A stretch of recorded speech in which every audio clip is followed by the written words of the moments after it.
guys, welcome back. This is By the Book, and we're your married relationship coaches. I'm Seth. I'm Sil. And today we're talking about Married at First Sight, Season 17, Episode 13, I do believe. If I'm wrong, we'll correct it in the title. But we're talking about, again, Brennan and Emily. We've been talking about them for a few weeks running, and nothing is getting better. I hate to beat a dead horse, but I mean, we can't help but to keep talking about this couple because they just keep presenting issue after issue. Some of them are like repeated issues, and some of them are a little bit new, but it's tough to watch. I think at this point, Emily struggled through this thing. You know, last week I tried my best to kind of defend Brennan because I do feel like he's in an awkward position with not liking her or not being attracted to her and feeling kind of guilty and stuck in this process. But the more this show goes on, the worse he looks, because even with the counseling sessions, he's so uncooperative and, you know, Dr. Pia says defensive, and I want to say controlling more so than defensive. He wants to control the narrative of every part about how he's presenting in this show. And this isn't, you know, a scripted TV show.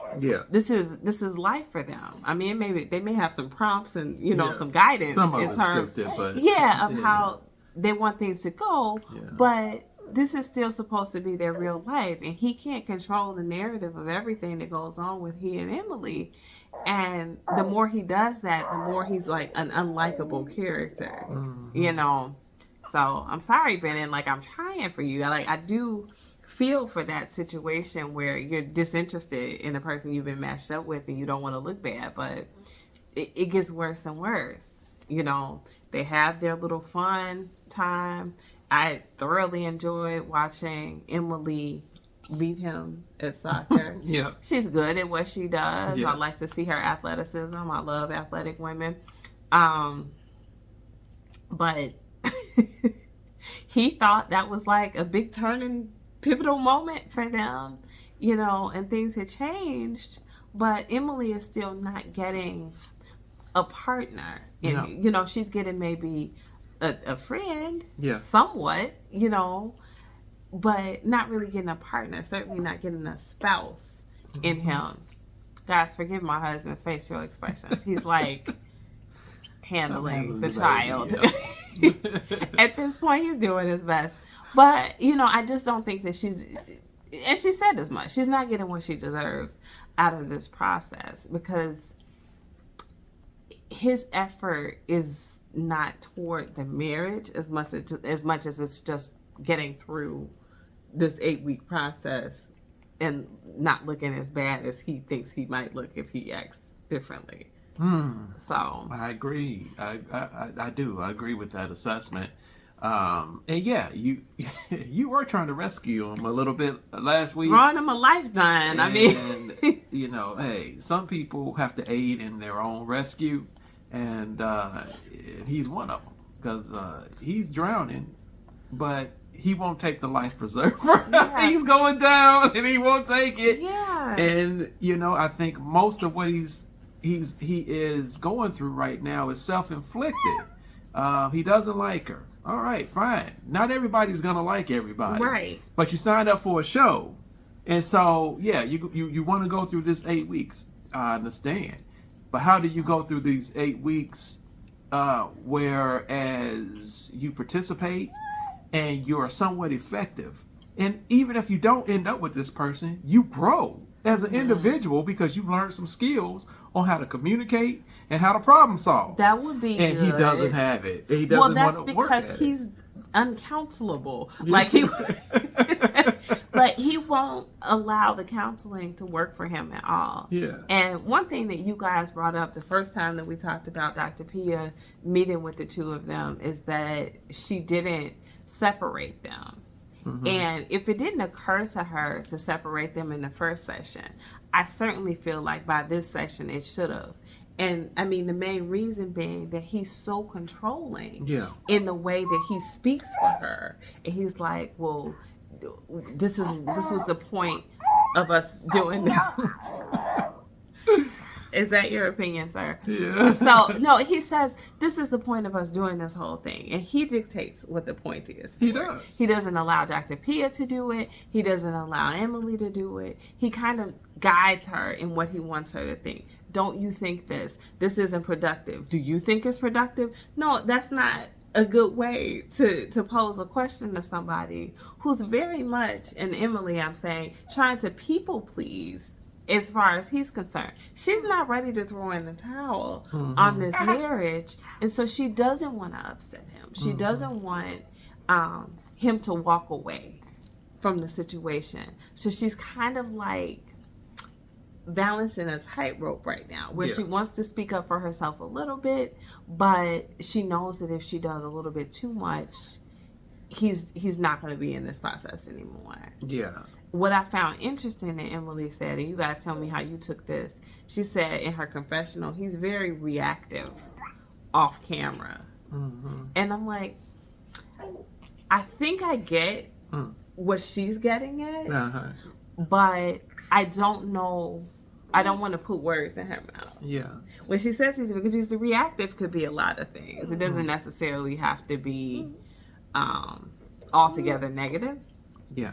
But the way that she delivered that, and she was very careful with her words, it made me feel like he's volatile. Yeah. I felt like that was the word that she wanted to use. I felt that too. But what I definitely felt, because it's possible that he could be a little bit more volatile. He could have a little bit verbal abuse kind of like going on.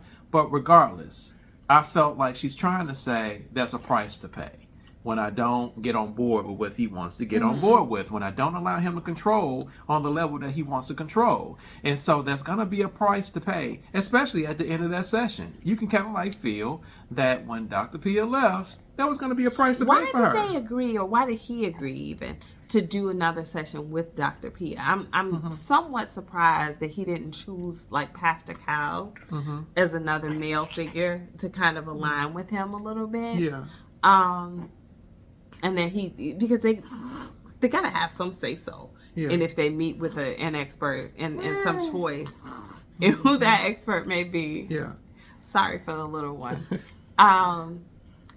So why do you think he agreed to meet with Dr. Pia? You know what? I don't know. And again, did they need him to agree to sit down with her, or did they just say, "Hey, we're sending an expert over"? He could have disagreed with sitting there, because if I felt, remember, he was so offended that she had asked him to do individual therapy. Yeah, you know, he felt the type of way about that. Yeah. If I felt the type of way about a particular therapist and I had two others to choose from, I might just opt to go with those, or I'd be like, if she comes back, I'm not sitting down with her. Yeah.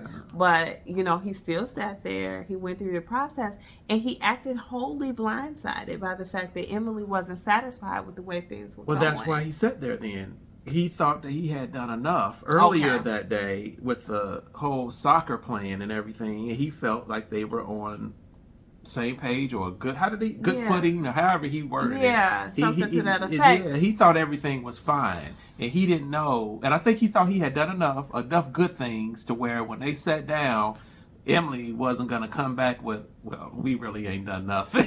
It's been the same. Matter of fact, stuff has kind of gotten a little worse at times, you know. And I think that's why he was blindsided, because he thought, I took one good afternoon, and boy, did I do my job as a husband. No, you really didn't, bro. You know, all of this, the same problems that you had before y'all kicked that soccer ball are the same problems you had afterwards. But I don't think that he thinks things are going well.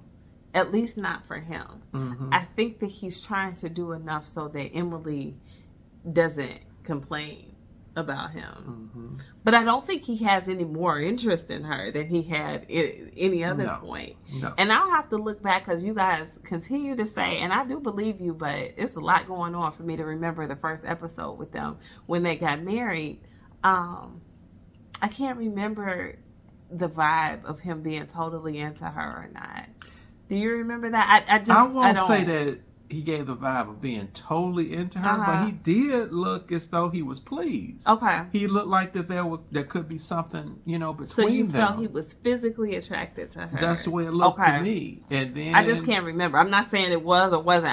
I can't. My mind won't receive that information. But no, to me it was like somewhere around on the honeymoon, around her hair, that weave malfunction or whatever. It was somewhere around in there. He shifted. Maybe it irritated him that she said dreads. Like it irritated me. I don't know what. I don't know what it was. That's not what that is. Yeah. Your hair is matted. Yeah. Call it what it is.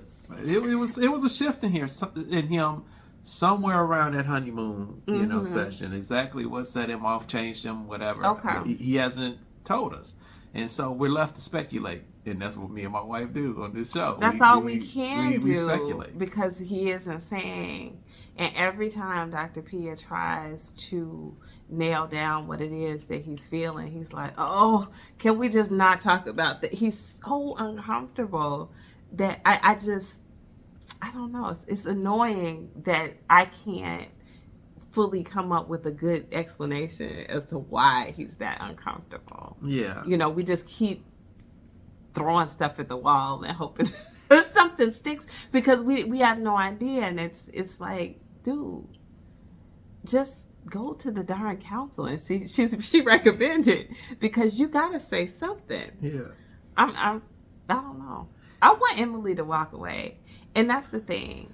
She says she doesn't have a problem standing up for herself, and she does, because if she was fed up with him enough, she would let it ride, and she could. I feel like she could hurt his feelings. Yeah. But she hasn't, because she still wants this marriage to work. Obviously. Once she throws in the towel mentally and says, okay, this isn't going to work, she is going to let him have it. Yeah. He better get out the way, because I think he's a sensitive guy, and I think she's going to crush his little ego. She's going to hurt him. She's going to tell the truth and shame the devil. Mm-hmm. And I can see it kind of like coming down to that, especially by the time they have these reunion shows and where they are, where are they now? Yeah, she's going to let it rip, I feel. And yeah, he's going to get his feelings hurt. But relationship-wise, I've seen it, and Sid has seen it, and I'm sure many of you have seen people in relationships that someone is controlling, and someone is not letting their partner say what they want to say, and not letting them go where they want to go, or whatever the case may be. And we see those red flags over and over again. Now, you spoke about Dr. Pia not separating them. I agree with you. She should have separated them and said, hey, what's going on? At least by now. And but to the trained eye that she obviously has, she has so many letters behind her name. It's ridiculous. I know she had to have seen that there's something not quite right with this guy right now. Yeah. And maybe it's specific, like she said, maybe it's specific towards Emily and no one else in the world. We don't know that. But it's definitely something going on with how he addresses her, how he controls that situation. He's trying to control the narrative. And obviously the way he puts it out there, again, if she doesn't get in line with how he wants to be portrayed in this thing, there's a price to pay. Yeah. And that's just not a good situation to leave someone Well, I see, and I'll tell you what, I don't know if you saw this or not, and we didn't talk about this, but one thing that I picked up on that Dr. Pia did was there was something in Brennan's reaction where you could tell he was kind of putting some blame on Emily. And Dr. Pia said, I'll take the blame for that. She took that onto herself, because I think she could see the dynamic between them kind of breaking down in a way that she thought was ugly. Yeah. But I think that's all the more reason to, even if she didn't separate them at that moment, because maybe she chose not to separate them because she didn't want to make it obvious or make him suspicious that she was trying to get something out of Emily about him. Yeah. I could see that happening in certain types of situations, but she could call her up and have a conversation with her, when Brennan is at work or something like that, so she can really kind of understand, because I feel like she's not getting the full picture, just like we're not getting a full picture. Nobody really knows what this when he's off camera, he's reactive means. I don't think he's beating her up. I don't. No. But I'm just saying, I think that you don't have to beat somebody up to be abusive. No. You could be verbally threatening, and that could be enough. Even if he's saying something like he's holding the relationship over her head. I thought we were going to do this, and I would have liked for us to do that, and because we didn't, I'm not sure about this relationship. It's a manipulative kind of like ploy to keep her where he wants to keep her, and keep himself looking the way he thinks he wants to look. Yeah, but so my last point, I don't want to drag this on and on, but he keeps saying, like divorce isn't an option or anything like that. But it seems like it very much is for him, because how can you feasibly say that they're over halfway done with this process, that you've given enough at this point to say at the end of the 8-week process, you want to continue.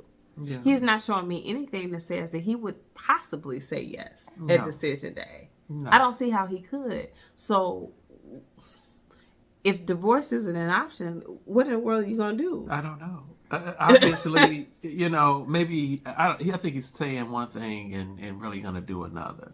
Because isn't that what he was doing in that whole exchange with Dr. Pia? Wasn't he kind of like saying one thing, but it wasn't quite adding up, And so you can't, like, when they talk about trust, you know what? Trust is earned, and he's not earning any. And so he wants to say... I'm glad you brought that up. Because Dr. Pia asked him, does he trust Emily? Yeah.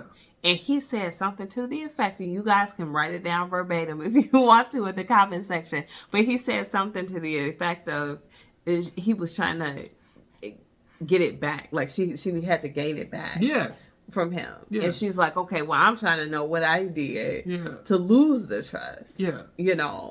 And you can't hold something like that against somebody without them knowing what it was. Yeah. If she did do something, if she lied to him right up front about something, if he asked, has she ever, slept with one of his buddies or something like that, I don't know. And the answer was yes, but she said no because she was uncomfortable and lost the trust. Okay, say that. Yeah. Let us know. If that is happening and she's just not saying because it's embarrassing for everybody, okay, then maybe we're on to something. Yeah. But it seems like, at least what we're seeing from her, is that he's not even telling her what she did that took away his trust for her. She's speculating just like everybody else. So what is she supposed to do? He's talking in circles. Yeah. He just doesn't like her. I mean, I don't even, at this point, I don't even want to give it too much effort on our part to speculate on what she did, because I don't think it's that. I think he just doesn't like her, whether it's because she comes off as a party girl, whether because she says she is, because somebody said she had a one-night stand. I didn't hear that part. That could have definitely put him off. I know that's, in some people's eyes, distasteful. Yeah. So... whatever it is, he doesn't like her, and I just wish he would call that spade a spade. Me too. And be like, I can't do an Orion for us. I can't get past this. But you know what, too? And I know you want to close this thing out, but in the same fashion that we were just speaking about with the religious aspect. With the other couple who we were just talking Becca about. And Austin. That's right. We were just talking about the religious aspect with them. It's the same thing with them. They are unequally yoked spiritually. They have different religious backgrounds. What's Emily's? Emily was open to converting to Judaism with him. If I'm not mistaken. I think you're right. And so here it is again. Married at first sight. And the experts dropping the ball. We had the same thing going on with Cameron, and you're right. It's the whole theme thing of that. Yeah, but I don't even honestly with them. I don't see that as being the problem. It's not, but it's adding on down the line. But they can't even get to that problem because their problem is so rudimentary. Yeah, Yeah. So, whatever. Let us know what you guys think about them. I know we're probably all tired of talking about them, but you just can't help it. It's a mess. The gift. It's the relationship that just keeps on giving us crap to talk about. So drop those comments below, guys. Let us know what you think. Like, share, and subscribe, and kudos to our little one for Yeah. being relatively good throughout this episode. A little bit. We'll talk to you guys soon. Yeah. Bye. Bye.